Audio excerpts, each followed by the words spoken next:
Gracias. Lo que voy a compartir con ustedes es un poco la historia de cómo llegamos a dedicarnos a lo que nos estamos dedicando en CEPA ahora y a reflexionar sobre la realidad en nuestro país, lo que provoca una mala situación de movilidad y cómo afecta eso a toda la sociedad, y analizaremos si es posible cambiar. Yo corrí en auto 21 años, los últimos 8 fui profesional y siempre pensé que había algunas técnicas que se utilizaban en la conducción de vehículos de competición que podían ser aplicadas por los conductores normales, así como desarrollos tecnológicos que se aplicaron en los vehículos de competición pasaron luego a ser utilizados en los vehículos de serie, haciendo vehículos más seguros. Había técnicas que nosotros utilizábamos que podían ser transmitidas. Ahí dejé, yo creo que esa fue la primera pausa inteligente en mi vida, porque dejé una empresa familiar exitosa en aquel momento y decidí invitar a algunos amigos, hoy mis socios, a este emprendimiento. En aquel momento hablar de manejo avanzado y de programas de prevención era por lo menos raro, nos costó arrancar. Tuvimos la suerte de que SEM, que fue nuestro primer cliente, confió en lo que fuimos a plantear y con el SEM arrancamos. Hoy, después de 27 años, han pasado más de 1 millón de personas por nuestros programas teóricos y electrónicos y han pasado más de 500.000 personas por los prácticos y gracias a Dios con buenos resultados. Ahora vamos a ver un poquito lo que es la realidad de nuestro país. Entonces, estas son cifras oficiales de la UNACEP referentes al primer semestre de este año. Tenemos 84 personas lesionadas por día, son 15.000 al año. Un fallecido o más de un fallecido por día, uno cada 16 horas. Más del 50% de los fallecidos, las fatalidades ocurren los fines de semana, los viernes hasta los lunes de mañana. Acá no figura, pero lamentablemente hay alcohol en muchos de esos casos u otras sustancias que agravan la situación y es lo que lleva a que en esas noches se produzcan estos accidentes. El 60% es en ciudades y el 40% es en carreteras. Esta es una publicación del Observador de hace unos días y yo creo que también es impactante. Hablamos de un sector que son los delivery, todos conocemos el trabajo que hacen los delivery. Y tenemos casi un internado politraumatizado grave en el CTI del Banco de Seguros del Estado. Estas son cifras del 2012. Curiosamente, todos podemos pensar que el delivery o los accidentes de delivery ocurren en la noche. Bueno, lo que nos dice el estudio es que no, ocurren entre las 12 y las 16 horas. Y tenemos una comparación de los ingresos a CTI, que es 2.4 ingresos cada 1.000 personas. En el caso de los delivery estamos en 11.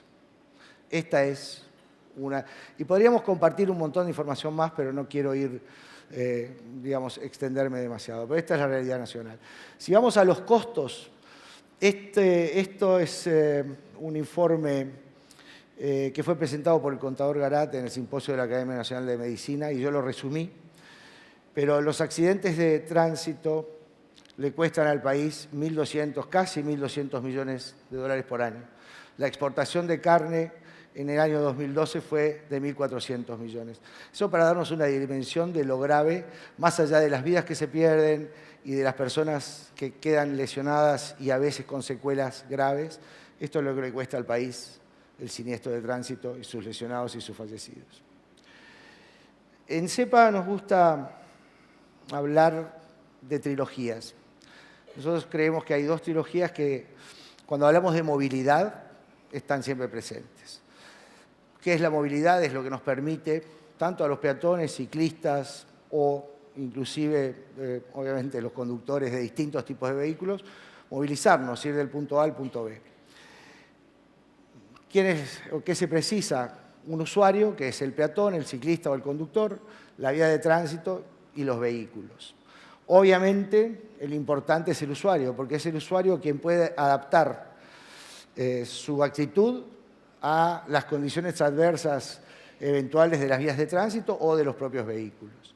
Entonces ahí vamos, si hablamos del usuario, a lo que es la segunda trilogía en la cual trabajamos y trabajamos mucho. Tenemos un tema de conocimiento. ¿Conocimiento de qué? De la ordenanza de tránsito, de las prestaciones del vehículo que estamos conduciendo, de conceptos de seguridad vial básicos. Mucha gente que tiene licencia de conducir desde hace años, cuando hacemos algunos tests electrónicos que tenemos y preguntamos cosas simples, hablamos siempre de kilómetros por hora. En realidad, en la conducción nosotros preferimos hablar de metros por segundo, porque las cosas pasan muy rápido. A 60 kilómetros por hora, un vehículo está recorriendo 16 metros por segundo. Si tenemos un tiempo de reacción, que es cuando detectamos algo que nos va a hacer frenar, sacar el pie del acelerador y llevarlo al pedal de freno, en el mejor de los casos eso es medio segundo. Estamos recorriendo 8 metros sin haber comenzado a frenar. Entonces, ese tipo digamos, de realidades es conocimiento. Y hay personas que tienen el conocimiento, hay otras que no, pero el conocimiento es fácil de transmitir. Se puede estudiar. Hoy en día, hasta en la web tenemos un montón de información. Hay cursos, hay academias. Habilidades es más o menos similar. Todos tenemos diferentes habilidades, pero con entrenamiento, con capacitación, con práctica, se pueden mejorar las habilidades. El otro componente, que es el verdaderamente importante, es el comportamiento. Y ahí es donde en los últimos años nos hemos convencido de que es donde debemos trabajar. Tenemos muchísimos casos de conductores que tienen el conocimiento adecuado, que aprueban los test con el 100%, que cuando vamos a las pruebas prácticas tienen una excelente habilidad, pero sin embargo son conductores de riesgo, son los que tienen más multas y muchas veces los que se involucran más en los siniestros, terminando en accidentes. Si hablamos de comportamiento, estas son fotos, algunas de acá, otras son de la región. Nosotros trabajamos en la región en 32 países. Y la realidad es, con alguna excepción, que podría ser Costa Rica y Chile, la realidad es bastante similar en todos los países donde nos toca trabajar. Acá tenemos distintos ejemplos de malos comportamientos, desde abusos del vehículo, en el caso del camión o el señor que va con las garrafas, hasta la barbaridad de una familia entera en una moto sin casco y sin ninguna seguridad. Y después los peatones cruzando lugares inadecuados. Basta salir a la calle y recorrer un poco para encontrar situaciones como estas. Reitero, no solo en Uruguay, sino en todos los países. O sea que hay realmente un tema de comportamiento. Ahora, no todas son pálidas. Yo voy a compartir 2 casos de éxito. Podríamos, por suerte, compartir muchos casos de éxito. En el primer caso es un laboratorio. Es Johnson & Johnson. Con Johnson & Johnson trabajamos en 23 países y eso refleja una flota de conductores que no son conductores profesionales. Ellos ingresan como visitadores médicos. Y que cuando tomamos el programa tenían el APMM, que es el índice con el que vamos a manejarnos, es accidentes por millón de millas, para poder comparar, ¿verdad?, flotas de distintos tamaños.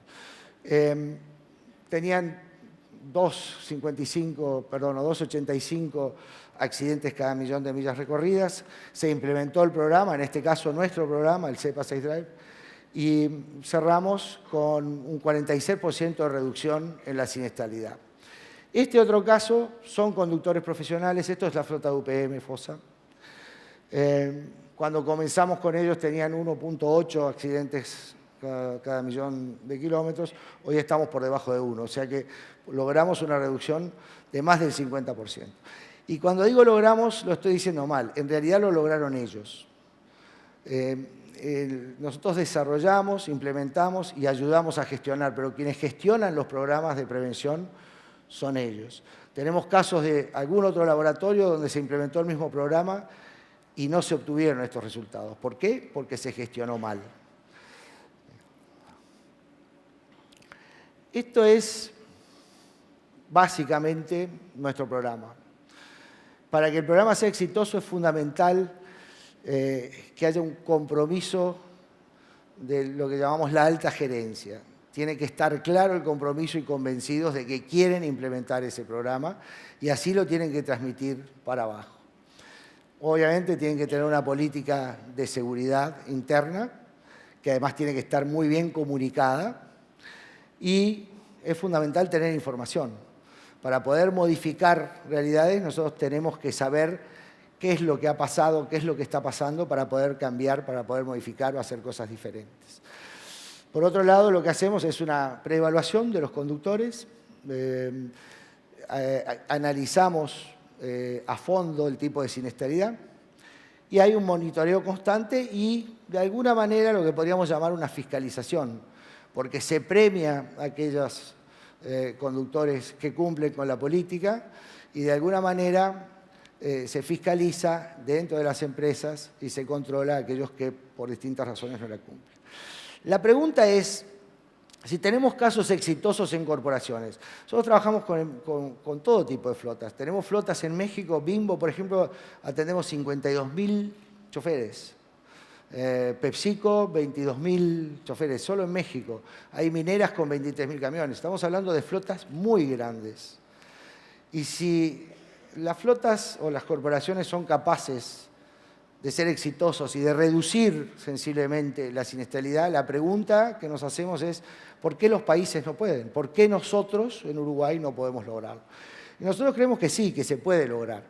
Entonces, si nosotros utilizamos este programa o cualquier otro, hay muchos programas buenos, no solo el nuestro, y en lugar de tener CEPA arriba ponemos a la Unidad Nacional de Seguridad Vial, que es otra de las buenas noticias.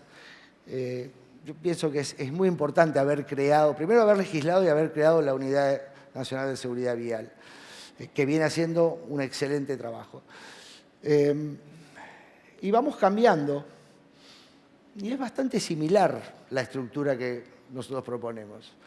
Decisiones políticas e institucionales y un presupuesto acorde. Acá es donde hemos fallado. Yo a veces no veo una decisión política tan fuerte como la vi en otros temas que los vamos a mencionar. Pero con un buen presupuesto, que es lo que hoy está faltando en la Unidad de Seguridad Vial, yo creo que empezaríamos a cambiar las cosas. Una estrategia nacional y planes directores, un registro único, eso es fundamental, tener un registro único de conductores y de vehículos, y se viene avanzando, por suerte, en esa dirección. Levantamiento de líneas basales, un observatorio, hoy, gracias a Dios lo tenemos, es lo que nos permite haber compartido con ustedes información fidedigna. A veces se dice, han aumentado los accidentes. No, en realidad lo que ha pasado es que antiguamente no teníamos la información completa, la información estaba segmentada y en diferentes lugares. Y las capacitaciones a los actores y a los usuarios. Además de eso, deberíamos hablar de la fiscalización. Yo creo que la fiscalización debería ser un poco más dura de lo que es. Estamos en épocas en que el mundo en general y los estados o algunos estados son más permisivos. Yo creo que en algunas cosas deberíamos ser más claros, mandar un mensaje más claro de qué está bien y qué está mal. Y a veces tenemos la impresión de que eso no sucede. Se lograría un mejor bienestar de la población, obviamente reducción de costos y bueno, lo más importante, menos muertos y menos heridos. Ese es nuestro enfoque y estamos convencidos de que se puede. Y creo que hay algún ejemplo reciente que va en esa dirección y que tiene que ver con el tabaco. Hace tal vez no muchos años, en el break, ahora cuando salgamos al break, era normal ver acá adentro fumar a los fumadores. No era normal en un restaurante o en un bar, no hace muchos años. Hoy, yo creo que si a alguno de nosotros se le ocurriera en un restaurante o en un bar prender un cigarrillo, no solo nos echarían los responsables, sino que seríamos reprobados por el resto de las personas que están allí. Hubo un cambio cultural. Hubo, en primer lugar, una decisión política fuerte. El propio presidente Vázquez, en su momento, fue quien llevó adelante esa iniciativa. Fue digamos, el abanderado, hubo mensajes muy claros hacia quienes tenían que comunicar y controlar. Pero fundamentalmente hubo un cambio de actitud en la población, porque entendimos que en primer lugar daña la salud y que en segundo lugar daña a los que están alrededor y molesta. Bueno, ese es el tipo de cambio que nosotros pretendemos incentivar, es la pausa inteligente. Tenemos que pensar, tenemos que hablar con nuestros hijos, con nuestros amigos, porque creemos que el cambio se puede. Tenemos que valorar más la vida, tener la responsabilidad y el respeto por nosotros y por los demás. Obviamente ser solidarios. Acá falta una palabra que me olvidé de ponerla, que es cortesía. Hoy no somos corteses en el tránsito. Y obviamente tenemos que tener la preparación de conocimiento y de habilidades adecuadas para cambiar lo que yo llamo la cultura fatalista, atribuirle el accidente y hablar de accidente. Si se puede evitar, no es un accidente, es un siniestro, ¿verdad? Entonces, cambiar esa cultura fatalista por lo que llamamos la cultura de la prevención para tener y vivir en un país más seguro y en un país mejor. Muchas gracias.